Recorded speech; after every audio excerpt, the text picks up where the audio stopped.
నా జీవితంలో ఒక ఈడు అద్భుతం ఆహాహా అని పొగడకూడదు అనే డెసిషన్ తీసుకున్నాను నేను. ఎందుకు పొగడాలి? ఎందుకు పొగడాలన్న మనం పొగిడించుకునే స్థాయికి రావడానికి ప్రయత్నం చేయాలి. అంటే మీరు ఒకరిని ఆ విధంగా చాలా అంటే అలంకారప్రాయంగా మీరు పొగిడిన సందర్భం ఒక్కసారి నేను చూశాను.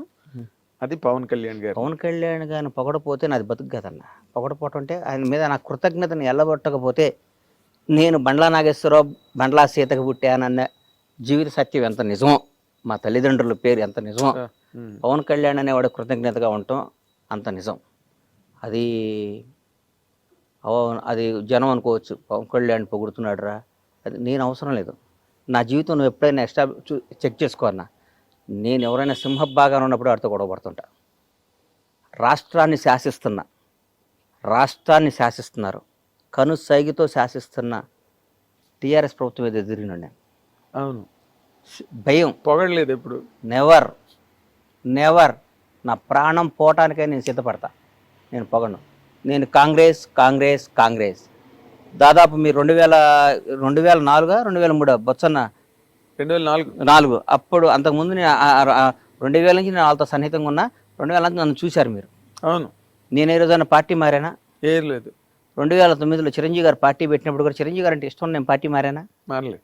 ప్రజారాజ్యంలోకి వచ్చానా? డిస్కషన్ కూడా జరిగింది. నేనేమన్నా నేను రానన్నా, నేను కాంగ్రెస్లోనే ఉంటానని చెప్పాను. నాకు ఇష్టం కాంగ్రెస్ అంటే. ఈ రోజు కూడా చెప్తున్నా, పవన్ కళ్యాణ్ అని ఆయన పార్టీ పెట్టి వాస్తవం చెప్తున్నా, పవన్ కళ్యాణ్ గారు నాకు ఇక అంతకంటే అల్టిమేట్ ఎవరు లేడు. ఆయన జనసేన పార్టీ పెట్టినప్పుడు నాకేమాత్రం మనస్సాక్షికి నేను క్వశ్చన్ చేసుకుంటే నేను ఎవరి దగ్గర పనిచేయాలన్నా, ఎవరితో తిరగాలి? నిజం చెప్పు. పవన్ కళ్యాణ్ గారితో కదా, అన్డౌటెడ్ కదా, దాంట్లో డౌట్ ఇంకేమైనా ఉందా? డౌట్ తేడా ఉందా? ఏం లేదు. నేను ఎందుకు వెళ్ళలేదంటే నా మనస్సాక్షిని, నా ఇష్టాన్ని, నా ప్రేమని, కాంగ్రెస్ పార్టీ మీద నా అభిమానం డామినేట్ చేసి ఆయన బాగుండాలి, ఆయన అక్కడ కింగ్ అవ్వాలి, కానీ నేను కాంగ్రెస్ పార్టీలో ఉండాలి. దానికి తెలుసు. దానివల్ల నేను అక్కడ పోతే నన్ను అందలం మీద పెట్టేవాడు ఆయన. 100% అందలం మీద పెట్టేవాడు, అందలం మీద పెట్టుకునేవాడు. అవును, రారా అనేవాడు, కూర్చోబెట్టుకునేవాడు. నాకు వేరుగా ఉండేది. నాకు అవన్నీ త్యాగం చేశాను నేను బికాజ్ ఆఫ్ కాంగ్రెస్ పార్టీ. అట్లాగే చంద్రబాబు నాయుడు గారు అరెస్ట్ చేశారు. తెలుగు జాతి మొత్తం ఉలిక్కి పడిపోయింది పాపం. ఆయనతో లబ్ధి పొందారు జనం అందరూ. చంద్రబాబు గారు పాపం ఆయన 14 ఏళ్ళు ముఖ్యమంత్రిగా ఉన్నప్పుడు ఆయన్ని పొగిడారు, అది చేశారు, ఇది చేశారు. అసలు ఆయన అద్భుతం అన్నారు, ఇదన్నారు. ఆయన జైల్లో చేస్తే వాళ్ళందరూ నమ్మే భగవంతుడి మీద, వాళ్ళకి జన్మనిచ్చిన తల్లిదండ్రుల సాక్షిగా, వాళ్ళ బిడ్డల సాక్షి చెప్పమను, ఎంతమంది బయటకు వచ్చి ఆయనకు మద్దతుగా నిలిచారు? ఎవరు లేరు. ఒక్కళ్ళు చెప్పండి. ఏదో మొసలి కన్నీళ్ళు, లేకపోతే దొంగతనంగా, అది కూడా నోరు తెరిచి ధైర్యంగా ఎవరు మాట్లాడారు? పవన్ కళ్యాణ్. తర్వాత నేను మాట్లాడాను. కేబీఆర్ పార్క్లో బయటకు వచ్చా, నాకు తెలియదు, వాక్ చేసుకుంటూ బయటకు వచ్చా. ఎవరో పాపం పిల్లలు వచ్చారు, వచ్చి కళ్యాణ్ బాబు పవన్ సేవ్ డెమోక్రసీ అది ఇదని పెట్టారు. అప్పుడే మెట్రో రైల్లో చేస్తుంటే అంతకు ముందు రోజు టీఆర్ఎస్ పార్టీ వాళ్ళు ఎవరో ఇక్కడ చేయడానికి వీల్లేదు, కేటీఆర్ గారే మర్చిపోయా, వెళ్ళి మీ ఊళ్ళల్లో చేసుకోండి, ధర్నాలు మీ ఊర్లలో చేసుకోండి అని వ్యంగ్యంగా మాట్లాడారు. చంద్రబాబు నాయుడు గారిని అరెస్ట్ చేసి నా కడుపు రగిలిపోయింది. అంటే అధికారం ఇట్లా మాట్లాడిస్తుందా?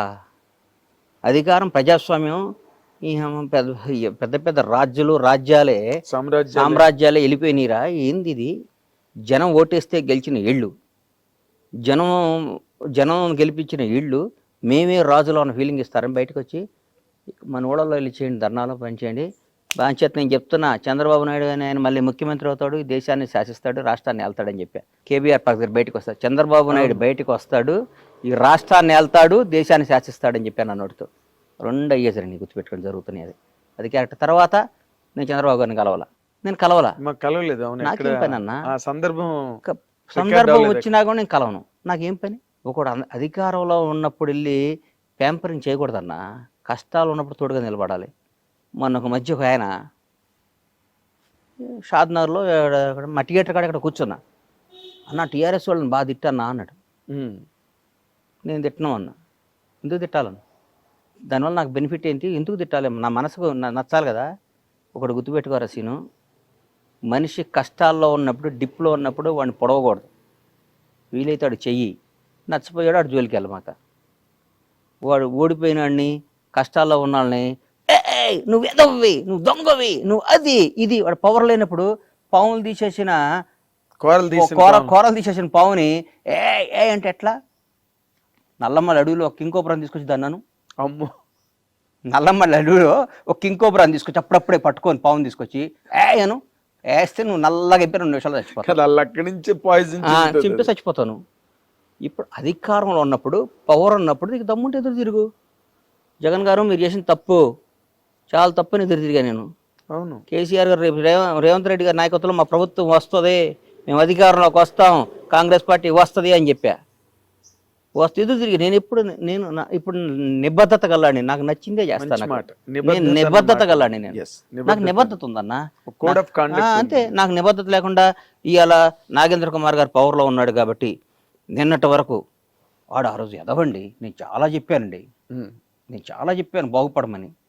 ఏకచక్రాధిపత్యంతో చేశాడండి, ఒక సైకోలా ప్రవర్తించాడండి, ఒక అదే అండి ఇదే. మరి నిన్నటిదాకా ఏమైంది? అది నిన్నటిదాకా ఆయనతోనే తిరిగే కదా నువ్వు, నిన్నటిదాకా ఆయన్నే పొగిడేవు కదా, నిన్నటిదాకా ఆయన అన్నా నువ్వు తిరుగులేని శక్తి వర్ణ అన్నావు కదా. నిన్న అన్న అయ్యాడు, ఈడు సైకో అయ్యాడా? ఏనా నిన్న కేసీఆర్ అనేవాడు దేవుడు అయ్యాడు, కేటీఆర్ అద్భుతం, రామన్న అయ్యాడు, సారో అయ్యాడు, ఇవాళ విలన్స్ అయ్యారా? 1 డేలో 24 గంటల్లో మారిపోద్దా? నీ క్యారెక్టర్ మారిపోద్దా? ఇదంతా దేనికోసం? నీ బతుకు కోసం, నీ డబ్బు కోసం, నీ జీవిత అస్తిత్వం కోసం. ఎన్ని రోజులు బతుకుతావు అన్నా నువ్వు? అద్భుతంగా ఎక్సర్సైజ్ చేసి యోగాలు చేస్తే 90 బతుకుతావు అంతే. ఒక 60 ఏళ్ళకి చచ్చిపోతే నీకు నష్టమేనా వచ్చిందా?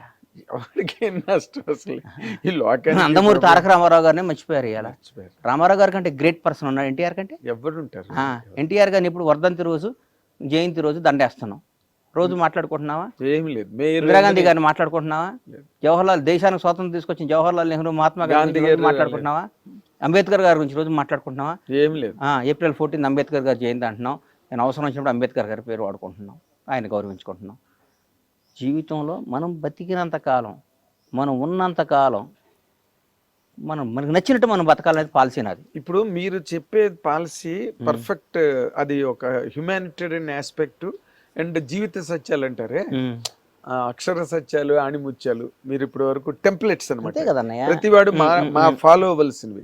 కానీ ఇప్పుడు మీరు ఫర్ ఎగ్జాంపుల్ మీరు కాంగ్రెస్ పార్టీని బాగా బలపరిచి దానికోసం పవన్ కళ్యాణ్ గారి క్యాంపును కూడా, పవన్ కళ్యాణ్ గారి మీద ఈ రోజు ఆయన వదిలే, నేను I'm talking about the policy of the party, political party, ఆ ఏరియా గురించి మాట్లాడుతున్నాను. మీరు అక్కడికి వెళ్ళడానికి మొగ్గు చూపలేదు, ఆ ఇంట్రెస్ట్ చూపించలేదు. ఎందుకంటే బికాస్ బేసికల్ గా మీరు కాంగ్రెస్ పర్సన్. మనసు ఒకటను, సంసారం ఒక దగ్గర చేయలేం కదన్నా. ఎక్కడ చేస్తాను చెప్పు? నువ్వు ఎవరినో ఇష్టపడ్డావు, వేరే వాళ్ళతో సంసారం చేయమంటే ఎక్కడ చేసాను చెప్పు? చేయలేం కదా. దానిమ్మ బతకటం కంటే సావటం ఇష్టపడాలి. అట్లాంటి బతుకు కంటే ఇప్పుడు కొందరు మాట్లాడతారు, నేడుదాకా కేటీఆర్ అని ఇవాళ రేవంత్ అన్న దగ్గరికి వచ్చి అన్న అంటే వాళ్ళని చూసి అనుకుంటా నేను, అమ్మా వీళ్ళు ఇంత చీప్ నా కొడుకులా, ఇళ్ళు ఇంత ఎదవలా, ఇళ్ళు ఇంత అవసరం కోసం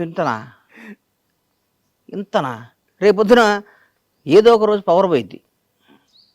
10 ఏళ్లకో 11 ఏళ్లకో ఏదో రోజు దిగిపోవడం ఖాయమే కదా. జ్యోతి బస్సే దిగిపోయాడు. ఎవడో వెస్ట్ బెంగాల్ జ్యోతి బస్ అట్లా ఆ రోజు వీళ్ళ ఒరిజినాలిటీ బయటకు వస్తుంది. మేము చెప్పామండి, ఆ రోజు విన్నాడా అండి అంటారు నా కొడుకులు. మేము మాత్రం ఎప్పుడు కాంగ్రెస్ పార్టీని, రేవంత్ రెడ్డి గారిని ఇష్టపడతాను. నేను ఒక్క మాట అడుగుతాను, 100 అడుగన్నా. ఇప్పుడు మీరు మాట్లాడేటప్పుడు అసలు మిమ్మల్ని ఎవరు కాంట్రడిక్ట్ చేయలేని రేంజ్ లో మాట్లాడతారు, దానికి సహేతుకమైన విశ్లేషణ కూడా ఇస్తారు. మీరు పర్సనల్ గా బిట్వీన్ ది 4 walls ఉన్నప్పుడు కూడా మీరు వాళ్ళతో అలాగే ఉంటారండి? అంతకంటే ఎక్కువ ఉంటా, అంతే, ఇంతకంటే ఎక్కువ ఉంటా. By God. అవునా? నేను ఈ మధ్య బాగోదు, నాకు ఇష్టమైన ఒక మంత్రి దగ్గర కూర్చొని అంటే, మీరు ఇట్లా చేస్తే మళ్ళీ ఇంకోసారి మనం అధికారంలోకి రామన్నా, మనం అధికారంలోకి రాం, మీరు అట్లా చేయమాకండి. ఇది కాంగ్రెస్ పార్టీలో కొన్ని కోట్ల మంది కార్యకర్తల ఆశ కాంగ్రెస్ పార్టీ అధికారంలోకి రావాలని. కసి 10 ఏళ్ళు ఇబ్బంది పడ్డారు, అందరూ వచ్చారు. మీరు ఇవాళ వేరే పార్టీ వేరే వాళ్ళకి పనిచేశారనుకోండి, రేపొద్దున మనకు వాళ్ళు ఓటేయరు. వాళ్ళు ఓటైపోతే మన కార్యకర్తే మన దేవుడు, మన కార్యకర్తే మన దేవుడు. ఎస్. ఈ లక్షల మంది కార్యకర్తలు అందరూ కలిసి ఆర్తనాదం అరిచి గోల చేసి ఓటేస్తే మీకు ఈ పవర్ వచ్చింది, ఈ పదవి వచ్చింది, ఈ కారు వచ్చింది, ఈ స్టేటస్ వచ్చింది, ఈ విలువ వచ్చింది. ఎందువల్ల వచ్చింది? కార్యకర్త వల్ల వచ్చింది. వాళ్ళని దూరం చేసుకున్నావా మీరు కార్యకర్త అయిపోతారు. మీరు నాయకుడిగా కంటిన్యూ అవుదాం అనుకుంటే మీరు అందరితో అద్భుతంగా ఉండండి, మళ్ళీ కార్యకర్తగా అవుదాం అనుకుంటే మీ ఇష్టం వచ్చిన ప్రవర్తించండి అని చెప్పాను. మీరు బై గాడ్ డైరెక్ట్గా చెప్తే నేనేం తప్పు చేశాను గణేష్ అని అన్నాడు పాపం ఆయన. కాదన్న, ఎవరిని బాధ పెట్టబాకండి, మీరు బాధ పెట్టకూడదు. బాధ పెట్టే పరిస్థితి వస్తే కలవబాకండి అన్న. ఇక్కడ లక్షల మందిని సాటిస్ఫై చేయడం అనేది కష్టం అన్న. అది కష్టం, ఇది కష్టం. ప్రతి ఒక్కడు వచ్చి ప్రతి ఒక్కడు ఉంటాడు, ఒక చిన్న ఫోన్ ఉంటుంది, 100 మంది అడుగుతాడు. ఈ ఫోన్ ఉంది, 100 మంది అడుగుతారు, ఎవరికో ఒకటికి ఇవ్వాలి. 99 మంది బాధపడతారు. 99 మంది ఈ 100 వాడికి ఎందుకు ఇస్తున్నామని చెప్పి ఇవ్వాలి మనం. ఈ ఫోన్ను ఈయన బాగా వాడతాడు, ఈ ఫోన్ కోసం ఈయన 10 ఏళ్ళు ఇంత చేశాడు, ఆమె ఏం చేయలేదంటారు. మీకు ఇంకో అవకాశం వచ్చింది, దాన్ని ఇస్తా, మనందరం కలిసి ప్రయాణిద్దాం అని అందరినీ ఇంప్రెస్ చేసి వాళ్ళ సమేతంగా ఈ 100వ ఫోన్ అడిగిస్తే వాళ్ళు ఉత్సాహంగా ఉంటారు. ఈ ఫోన్ని ఈ 100 మంది కాకుండా 101 వాడు పక్కాడికి వచ్చి ఇస్తే, నిన్నటిదాకా వేరే వాడి దగ్గర లబ్ధి పొందినాడికి ఈ ఫోన్ ఇస్తే ఈ 100 మంది ఒకటయ్యి నేను ముడ్డి మీద అంటారు, రేపు తొక్కేస్తారు. తొక్కేయటం కదా ఇది, మరి అంతే కదా. ఈ 100 మందిలో ఒకటికి ఎస్, వాళ్ళు వెనకాతలుండి కష్టపడి బాధలు పడి పెట్టారు కదన్నా, ప్రాణం పెట్టారు. ఎంత అండి. కానీ కాదు, ఇప్పుడు మంత్రితో చెప్పారు, ముఖ్యమంత్రితో కూడా ఇలాగే మాట్లాడతారండి ఏంటంటే అన్న ఇదన్నా అంటే సార్, ఇవాళ భారతదేశంలో ఎన్ని 29 రాష్ట్రాల 29గా. ఎస్, 29 రాష్ట్రాల్లో one of the best CM Revanth Reddy. ఎట్లా చెప్తున్నారు? ఎందుకు చెప్తున్నా ఏనన్నా, ఈ రేవంత్ అన్నకి ఈరోజు కూడా మిడిల్ క్లాస్ మెంటాలిటీ. నేను ముఖ్యమంత్రిని, అహంభావం లేదు. ఆయన నిజం చెప్పండి అన్న, గత ముఖ్యమంత్రిని కలవాలంటే ఎంత. హిట్ టీవీ యాప్, ఇందులో short news, live news, entertainment shows, movies, digital magazines తో పాటు మీ జిల్లా వార్తలను కూడా ఫ్రీగా చూడొచ్చు. ఇంకెందుకు ఆలస్యం, వెంటనే హిట్ టీవీ యాప్ ని డౌన్లోడ్ చేసుకుని ఫ్రీగా ఎంటర్టైన్మెంట్ పొందండి. Hit TV app, hit TV app, please download hit TV app. Hit TV app ని ఫ్రీగా డౌన్లోడ్ చేసుకుని ఎంజాయ్ చేయండి. మీకు నచ్చిన ఎంటర్టైన్మెంట్ కోసం హిట్ టీవీ యాప్ ని ఫ్రీగా డౌన్లోడ్ చేసుకుని ఎంజాయ్ చేయండి. హిట్ టీవీ యాప్ ని డౌన్లోడ్ చేసుకుని ఆస్వాదించండి, ఆశీర్వదించండి. ఇంతమంది సెలబ్రిటీలు హిట్ టీవీ యాప్ ని డౌన్లోడ్ చేసుకోండి అని చెప్తున్నారంటే ఎంత మంచి యాప్ ఆలోచించండి. అమెరికాలో చదవాలనుకునే వాళ్ళకి విశ్వసనీయమైన పేరు మన శౌర్య కన్సల్టెన్సీ. UK లో 1 year masters, 2 years work permit up to 5 years visa. Contact Saurya Consultancy. Contact 89851 89851.